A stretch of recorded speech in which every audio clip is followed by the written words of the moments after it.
So మొత్తానికి 2019 general elections అన్ని పార్టీలకు కూడా కీలకమైనవి. మొత్తానికి ఒక్కో పార్టీ ఒక్కో రకంగా కష్టపడుతూ ముందుకు పోవాల్సిన పరిస్థితి. ఎందుకంటే ఒక పార్టీ ఉనికి కోసం, ఒక పార్టీ ఛాన్స్ కోసం మరో పార్టీ ప్రెస్టీజియస్గా తీసుకునే అవకాశం కనబడుతుంది. ఇంకో పార్టీకి ఖచ్చితమైన గెలుపు కావాలనే ఉద్దేశంతో ఒక్కో పార్టీ ఒక్కో వ్యూహంతో ముందుకు వెళ్లాల్సిన పరిస్థితి. ఇక ఇదే అంశంపై మనతో మాట్లాడడానికి జనసేన నేత పోతిన మహేష్ గారు ఫోన్ లైన్లో ఉన్నారు. మహేష్ గారు నమస్తే అండి. నమస్తే అండి. సో చెప్పండి, ఇటు 2019 జనరల్ ఎలక్షన్స్ హీట్ మొదలైనట్లుగా మనం భావించవచ్చా? First thing. And second one, ఇటు జనసేన ఎటువంటి స్ట్రాటజీస్తో ముందుకెళ్లే అవకాశం కనబడుతోంది ఈ కీలకమైన సిచ్యువేషన్స్లో?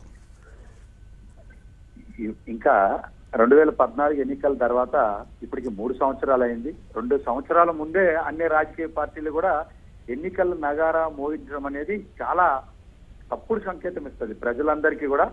ఎందుకంటే ఇంకా 2 సంవత్సరాల టైంలో ఈ రాష్ట్రానికి ఎన్నో సమస్యలు ఉన్నాయి. అభివృద్ధి మీద ముందుకు తీసుకెళ్లాల్సినటువంటి అనేక ప్లానింగ్స్ చేయాల్సినటువంటి అవసరం ఉంది. ఇప్పటికే ఉపాధి కల్పించాల్సినటువంటిది, ఉద్యోగాలు కల్పించాల్సినటువంటి అన్ని అంశాల మీద కూడా ప్లానింగ్ చేయాల్సినటువంటి ఈ అంశంలో ప్రతి ఒక్కరు కూడా 2 సంవత్సరాల ముందునే ఒక హామీలు లేకపోతే ఇంకొకటి రూట్ మ్యాప్లు ఇచ్చుకుంటా ఈ రాష్ట్ర ప్రజల్ని తప్పుదారి పట్టించి గందరగోళ పరిస్థితే కనబడుతూ ఉంది. కానీ ప్రజల సమస్యల మీద, అట్లాగే రైతుల సమస్యల మీద, ఇలా ఏ సమస్య మీద కూడా స్పష్టమైనటువంటి వైఖరి లేకుండా కేవలం అధికారమే పరమావధిగా కనుక పనిచేసి స్ట్రాటజీస్ వేస్తే ప్రజలందరూ కూడా తిరస్కరిస్తారు. ప్రజల యొక్క అభివృద్ధి, సంక్షేమం, రాష్ట్ర అభివృద్ధి, లోటు బడ్జెట్ ని పోర్చడం, కేంద్రం నుంచి రావాల్సినటువంటి అన్ని నిధుల్ని కూడా మనం ఇక్కడికి సకాలంలో తెచ్చుకోవడం, ప్రత్యేక హోదాకి ఎటువంటి ప్రత్యామ్నాయం లేదనేటువంటి భావాన్ని ప్రజల్లోకి తీసుకెళ్ళగలగానే అనేక అంశాలు ఉన్నాయి.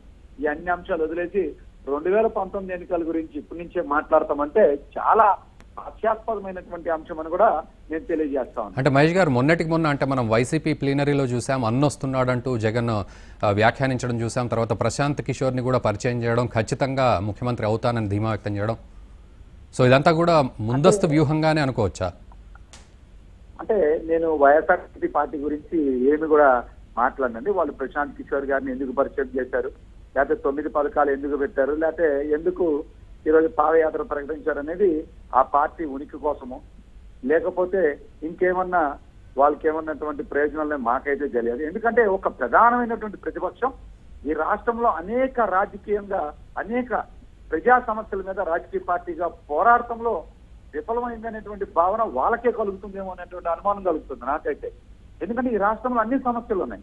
అన్ని సమస్యల మీద వాళ్ళు దృష్టి కేంద్రీకరించలేక వాళ్ళ నాయకులు కానీ మిగతా వాళ్ళు కానీ దీని మీద పూర్తి స్థాయి ఉద్యమ కార్యాచరణ లేకపోతే ప్రజా సమస్యల పరిష్కారంలోనూ విఫలమైనందువల్లనే వాళ్ళు ఇలాంటి స్ట్రాటజీ ఎంచుకున్నారేమోనని అనిపిస్తూ ఉందండి. అయితే జనసేన పార్టీ ప్రతి ప్రజా సమస్య మీద కూడా దృష్టి సారిస్తూ ఉంది. ఆ ప్రజా సమస్యకి పరిష్కారాలు చూపుతుంది.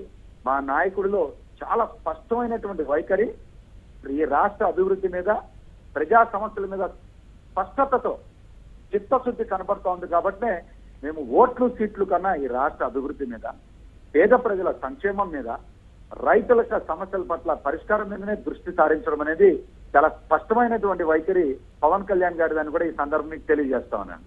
సో అంటే మహేష్ గారు, అంటే ముందు అంటే ఎటువంటి వ్యూహంతో కూడా, అంటే ఇవన్నిటినీ కూడా ఒక బేస్మెంట్ లాగా చేసుకొని ఎటువంటి వ్యూహంతో, అంటే అలయన్స్ గానా లేకపోతే ఇండివిజువల్గా వెళ్ళే అవకాశాలు కనబడుతున్నాయి. సో ఇవన్నీ కూడా ఏ విధంగా ఊహించుకోవచ్చు అంటారు ప్రజలు కూడా?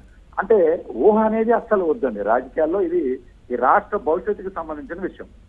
ఎన్నికల అలయన్స్ కానీ వ్యూహాలు కానీ మా రాష్ట్ర అధినేత పవన్ కళ్యాణ్ గారు దాని మీద వారు ప్రకటన చేయాల్సిందే. కానీ ఒక కార్యకర్తనైనటువంటి నేను దాని మీద స్పష్టమైనటువంటి విధానం కానీ వైఖరి కానీ చెప్పేటువంటి అవగాహన కానీ ఇంతవరకు స్థాయి కానీ నాకైతే రాలేదు. అయితే జనసేన పార్టీకి ఈ రాష్ట్రంలో రాజకీయ నూన్యత ఉంది. పవన్ కళ్యాణ్ గారి వ్యక్తిత్వం కానీ, వారు పోరాడేటువంటి నైజం కానీ, వారు పేద ప్రజల మిత్రుడని, పేద ప్రజలకి అత్యంత సన్నిహితుడు అనేటువంటి భావన ఈ రోజు రాష్ట్రంలో అన్ని వర్గాల ప్రజలకి కలుగుతుంది. ఆయన వస్తేనే న్యాయం చేయగలడు, ఈ రాష్ట్రం వేగంగా అభివృద్ధి చెందగలదు అనేటువంటి భావన ఈరోజు అన్ని వర్గాల ప్రజలకి పోతా ఉంది. కాబట్టి రాబోయే రోజుల్లో తప్పనిసరిగా పవన్ కళ్యాణ్ గారికి ఒక్కరికి రాష్ట్రంలో మెజారిటీ ప్రజల మద్దతు ఉంటుందని మాత్రం చాలా స్పష్టంగా తెలియజేశారు. Thank you very much Mahesh గారు, ఫోన్ లైన్లో మీ అభిప్రాయం తెలిపినందుకు.